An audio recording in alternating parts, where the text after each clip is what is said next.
I sat in the mahogany-paneled boardroom of Keystone Investments, my hands folded calmly on the polished surface of the table.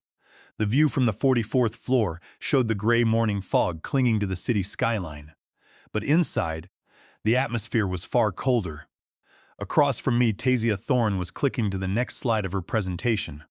The screen lit up with red circles highlighting what she described as critical analytical errors in my quarterly market volatility forecasting model. The 12 senior executives in the room, including Director Paxton Miller, leaned forward in their leather chairs, their faces etched with serious concern. Tasia's voice was smooth, dripping with corporate worry as she dismantled my last 3 months of work. She explained that my mathematical approach was unconventional, risky, and deviated from standard peer-reviewed models. She claimed that if Keystone had presented this analysis to the Wellington Group, our largest client, it would have cost them millions of dollars and destroyed our firm's reputation. I remained completely silent, keeping my face blank, watching her weave this trap. She finished her speech by suggesting that she'd take over the Wellington account immediately to correct my mistakes. Director Paxton Miller rubbed his forehead, took off his reading glasses, and turned to me, asking if I had any response. Every eye in the room was on me, expecting a defensive panic. I did not flinch. I slowly rose from my chair, adjusted my cuffs, and looked Tasia directly in the eye. I asked her to explain why the client had specifically requested this exact visualization approach in their initial brief, and whether she had informed them that she was replacing it with the standard models they had explicitly rejected. The room went dead silent. Tasia's confident smile faltered. I retrieved a bound copy of the Wellington project brief and slid it across the table to Director Miller. I pointed to page 17, which clearly outlined their requirement for nonlinear volatility tracking, the exact model I had built. Tasia had spent an hour criticizing a model that our client had contractually mandated as a condition for the deal. I explained that what looked like errors to someone using traditional tools were actually pattern recognition parameters requested by their research team. Director Miller flipped through the brief, his face darkening. He realized that if Keystone had submitted Tasia's standard models, we would have been in breach of contract immediately. I watched the realization wash over the executives as they stared at the document. Tasia tried to speak, but her words caught in her throat. She stammered, attempting to explain that the methodology was experimental and that she was only trying to protect Keystone from risk. But the contract was clear. The Wellington Group was not looking for traditional forecasting. They were looking for an edge in a highly volatile market. My model was designed to give them that edge, and they had specifically written it into the contract. Tasia's entire presentation had been a calculated attempt to make me look incompetent so she could steal the lead role on the account and secure the promotion for which we were both competing. She had spent weeks whispering in Director Miller's ear, suggesting that I was losing my grip and that my work was becoming erratic. She had set the stage for this boardroom execution, believing that my quiet nature would prevent me from defending myself.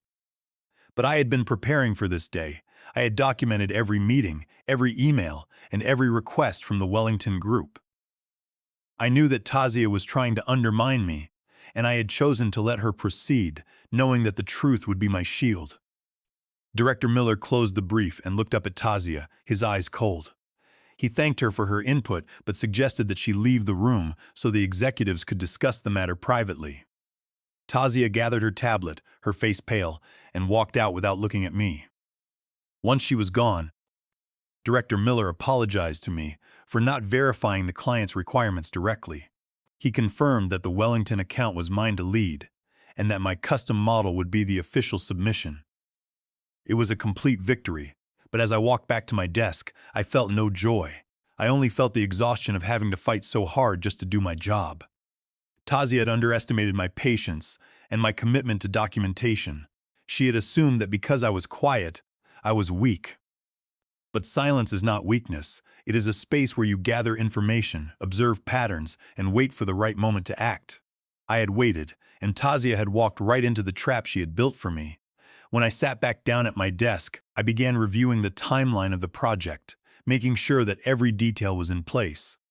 I knew that she would try to strike back, but I was confident in my preparation.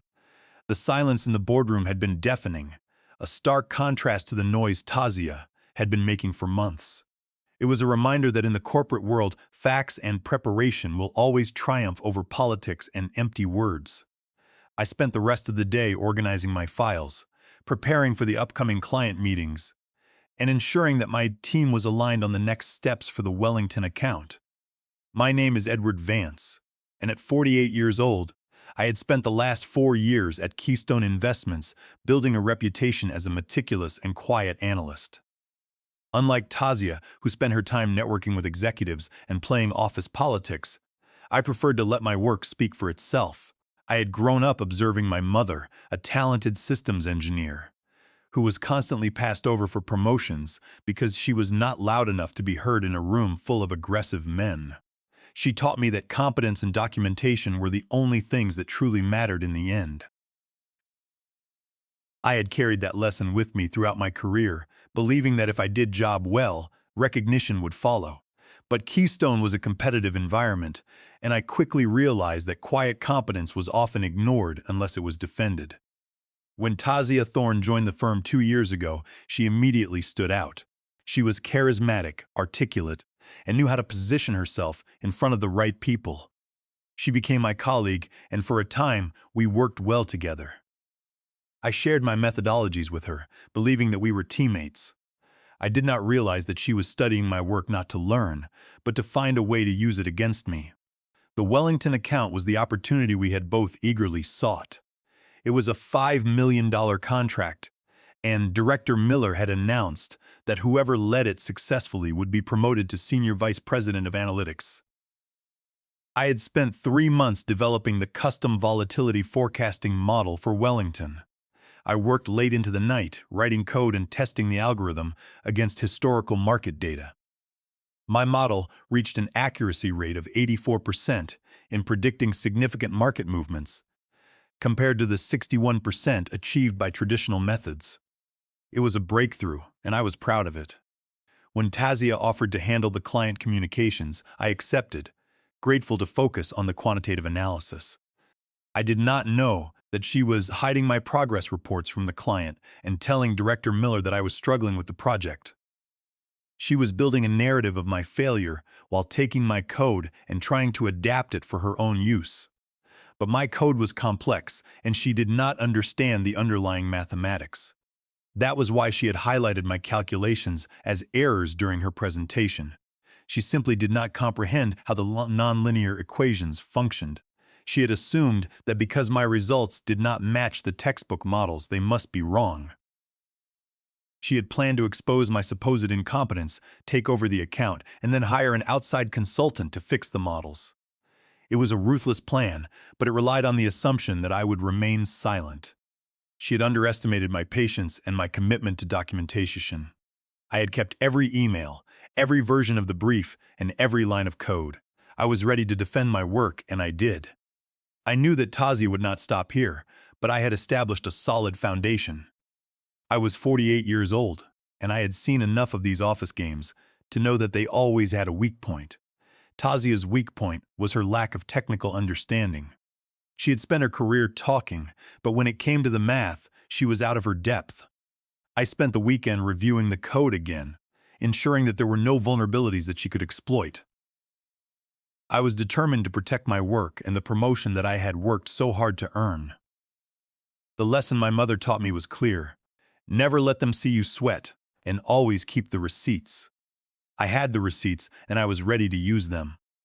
I remembered how my mother would sit at the kitchen table, sorting through her project logs. She would tell me that the people who talked the loudest were often the ones with the least to show. She was right.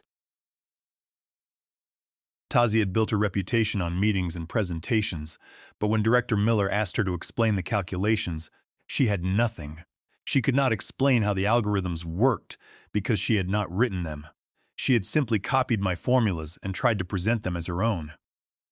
It was a shallow deception, and it had collapsed the moment she was asked to explain the details.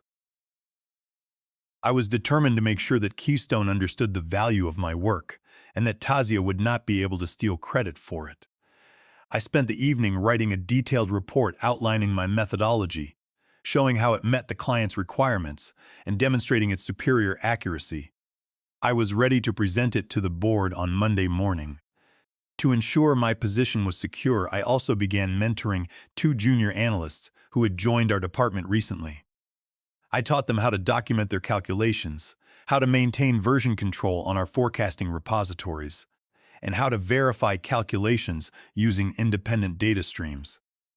I wanted to build a culture of technical rigor that would serve as a natural barrier to political maneuvering.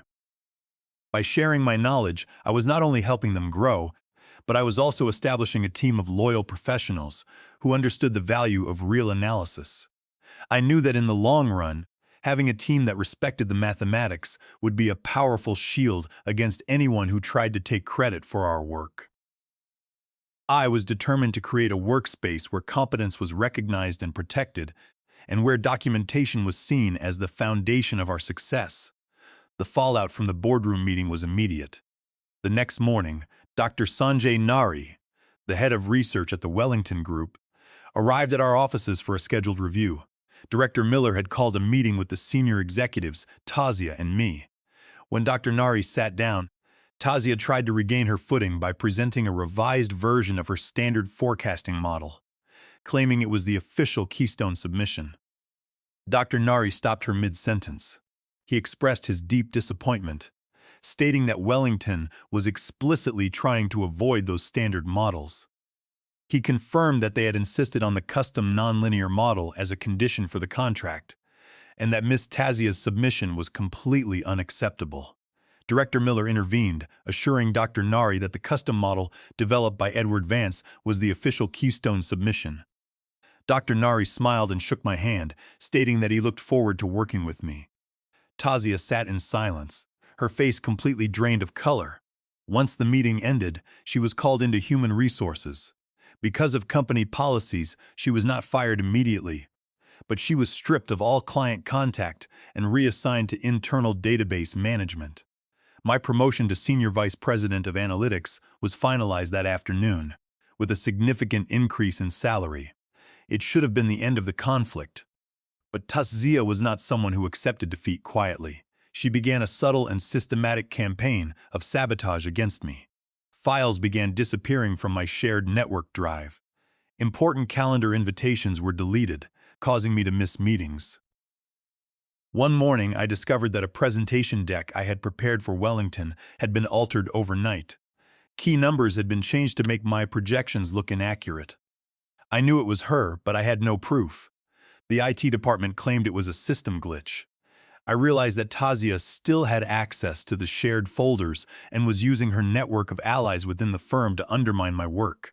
I began keeping encrypted backups of all my files on an external drive and double-checking every document before sending it. The constant vigilance was exhausting, but it was necessary to protect my career. I spent long hours at the office, verifying calculations and ensuring that my team had everything they needed. Jen Albright, a colleague who had always been supportive, warned me that Tazia was still meeting with board members and trying to spin a narrative that my promotion had been a mistake. She was trying to build a case that my models were unstable and that Keystone was risking the Wellington relationship by keeping me in charge.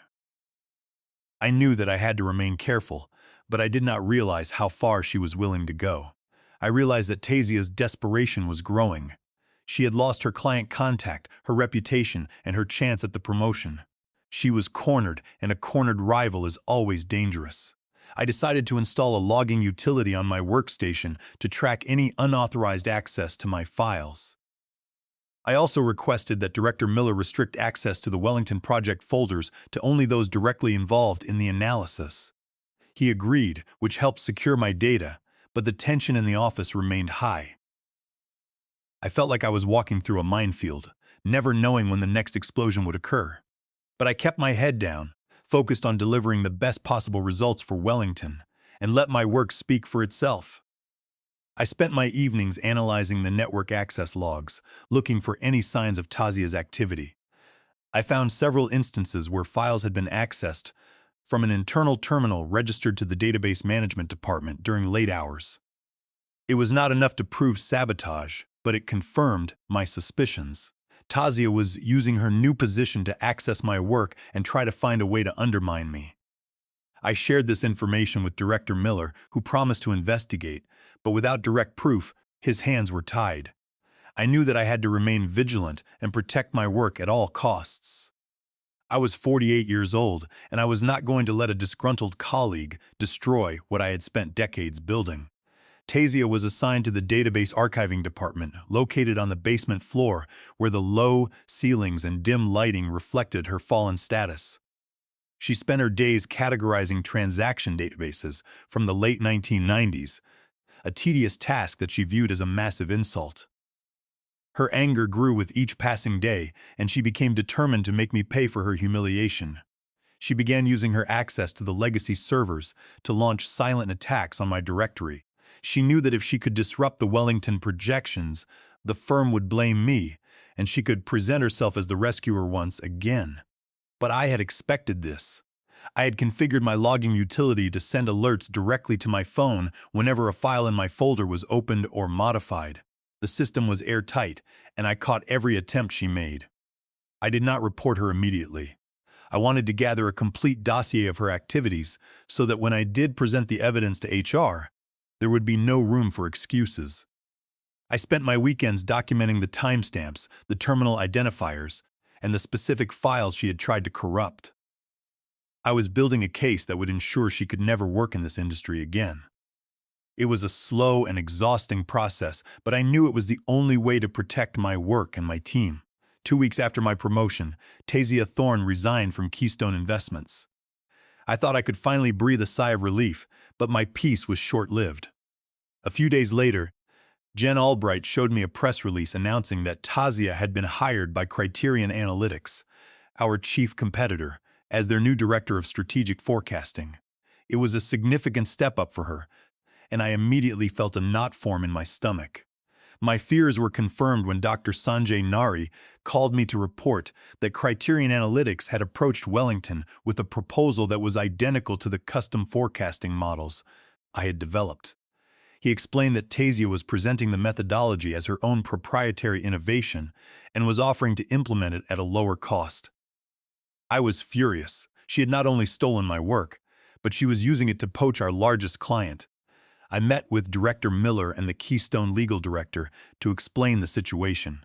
The legal director noted that Tazia's actions were a clear breach of her non-disclosure agreement and constituted a breach of fiduciary duty. He explained that under the Federal Defend Trade Secrets Act, 18 U.S.C. Section 1836, we had strong grounds to file for an injunction to stop her from using our proprietary models. However, the legal director warned that a lawsuit would take months to resolve, and in the meantime, Wellington might decide to move their business to Criterion to avoid being caught in a legal battle. We needed a faster way to neutralize her threat. I decided that I would not fight this quietly in a courtroom. I wanted to expose Tazia's deception publicly, where the entire industry could see it. I learned that she was scheduled to give a keynote presentation at the annual Financial Analytics Conference at the Apex Conference Center in 3 weeks. Her presentation was titled Innovations in Nonlinear Volatility Forecasting. It was a brazen attempt to sell my stolen models to the entire industry. I contacted Reagan Foster, the event coordinator at the Apex Conference Center, whom I had worked with on previous events. I explained that I was presenting at a different session and wanted to test my slides on the main hall's projection system the night before the conference. Reagan agreed to give me access. That evening, I entered the empty hall and connected my laptop to the presentation console. I uploaded a hidden comparison script to the server, programmed to activate during Tazia's session. It would compare her slides side by side with my original Keystone models, complete with timestamps and development logs. It was a risky move, but it was the only way to ensure that the truth was revealed in a way that could not be denied or ignored. I spent the night before the conference running simulations of the script to make sure it worked perfectly. I knew that if it failed, I would look like the one who was trying to sabotage a former colleague, but I had written the code carefully, using the same nonlinear logic that I had used for the volatility models. It was robust, secure, and ready. I went to sleep that night feeling a sense of calm that I had not felt in weeks. The stage was set, and Tazia was about to perform her final act. I also prepared a detailed legal memorandum with our outside counsel, lawyer Julian Croft, outlining the specific trade secrets that had been misappropriated. We documented the source code check-in logs, the database access logs that showed Tazia downloading my models, and the signed non-disclosure agreements she had agreed to when joining Keystone.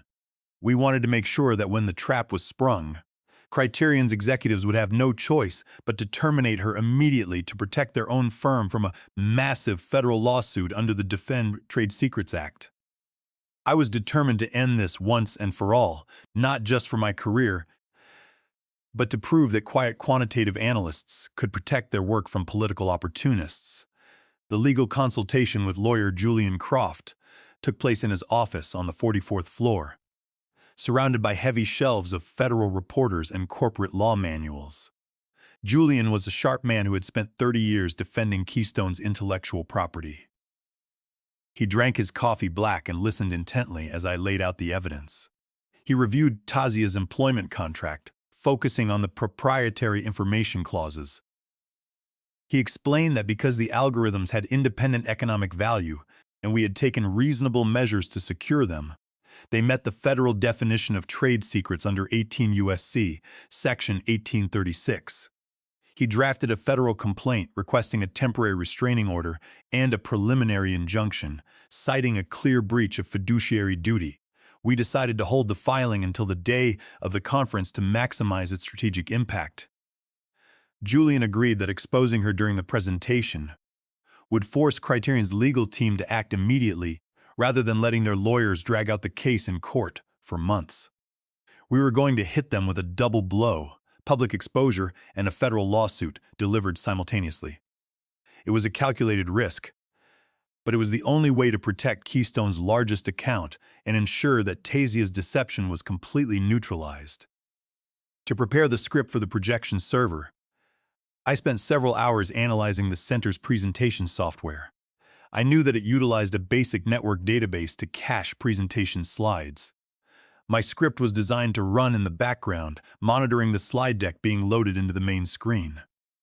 When it detected Tazia's presentation file name, it would automatically trigger the split-screen layout, pulling my original files from a secure Keystone repository that I had linked. It was a clean, non-intrusive solution that did not disrupt the center's hardware.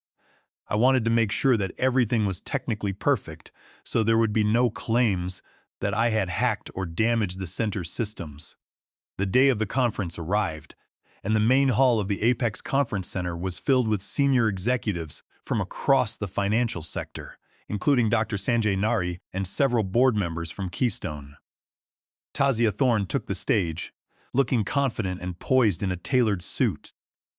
She began her presentation, speaking smoothly about the revolutionary volatility forecasting model she had developed at Criterion Analytics. She clicked to the first slide, displaying my custom visualizations. From my seat in the back of the hall, I quietly opened my tablet and entered the command sequence to activate the hidden script on the presentation server.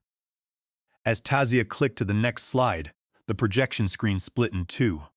On the left was her slide, and on the right was my original Keystone presentation, showing the identical formulas, calculations, and the Keystone logo, dated 3 months earlier. The text original development timeline appeared in bold across the top. Tazia froze, her voice trailing off. She clicked again, trying to bypass the slide, but the next slide also showed a comparison, this time displaying her email to me where she had asked basic questions about the formulas, time-stamped weeks before she claimed to have invented them. The hall erupted in whispers. Dr. Sanjay Nari stood up from the second row and demanded an explanation, noting that the mathematical notation and even a specific typographical error on slide 17 matched my Keystone brief exactly. Tazia tried to claim it was a technical glitch, but the evidence was undeniable. I stood up and walked down the aisle, explaining that the methodology was developed at Keystone and was protected under federal law. At that moment, Keystone's legal counsel, lawyer Julian Croft, who was waiting in the hallways, entered the room and served Criterion's executives with a formal cease and desist letter under the Defend Trade Secrets Act, 18 U.S.C. Section 1836, citing a breach of fiduciary duty. Tazia's face was completely white as she realized her career was over in a single afternoon. Criterion's leadership immediately apologized to the room and canceled the rest of the session.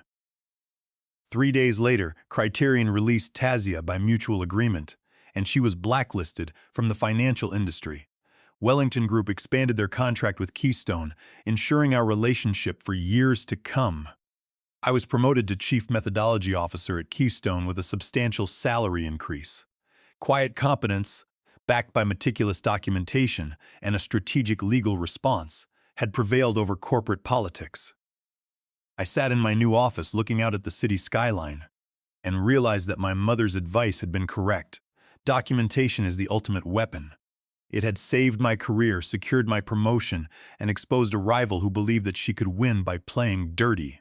I had proved that you do not have to be the loudest person in the room to be the most powerful. You just have to be the most prepared. I spent the afternoon reviewing the new projects that my team would be working on, confident that we were ready for whatever challenges lay ahead. The Wellington account was secure, our reputation was enhanced, and Keystone was positioned for continued growth in the volatile market. It was a satisfying end to a long struggle, a reminder that the truth will always find a way to make itself heard. The legal documents we served had been prepared with absolute precision, citing 18 U.S.C. Section 1836, and Criterion's executives had recognized the risk immediately. They knew that if they continued to use the stolen models, they would face millions of dollars in damages and a federal injunction that would disrupt their entire operations. They had made the only logical choice, cutting Tazia loose and abandoning the stolen technology. I felt a deep sense of relief, knowing that the battle was finally over and that my work was secure. The impact of the showdown was felt throughout the industry. Other investment firms began reviewing their own intellectual property policies, and the concept of quiet competence became a respected value in our department. I hired Jen Albright as the head of client relations, recognizing her support and her understanding of the industry. Together, we built a new quantitative research division at Keystone that was focused on transparency, rigorous testing, and ethical standards. We proved that a firm could succeed without resorting to underhanded tactics or political manipulation. I was 48 years old when this struggle began, and though it had been the most challenging period of my career, it had also been the most rewarding. It had forced me to step out of my comfort zone, to think strategically, and to fight for my work. I was no longer just the analyst who sat in the corner and wrote code. I was the Chief Methodology Officer, leading a team of talented professionals and shaping the future of the firm. I looked at the framed photo of my mother on my desk and smiled. I had kept the receipts, and I had built a wall of documentation that no political rival could tear down. Criterion executives had looked at Tazia with expressions of shock and betrayal. They had been assured that the technology was entirely hers, and they now realized she had exposed their firm to severe legal liability under federal law. They immediately gathered their files and left the auditorium, leaving Tazia standing alone on the stage. The conference attendees watched in silence as the projection screen showed the clear proof of her theft. Dr. Sanjay Nari walked over to me, shaking my hand and expressing his admiration for the strategic way I had handled the situation. "We want partners who value integrity as much as innovation," he said. The Wellington Group signed a 10-year contract with Keystone the following week, cementing our position as the market leader. I knew that my mother would have been proud of how I handled the situation, showing that preparation and patience will always prevail in the end.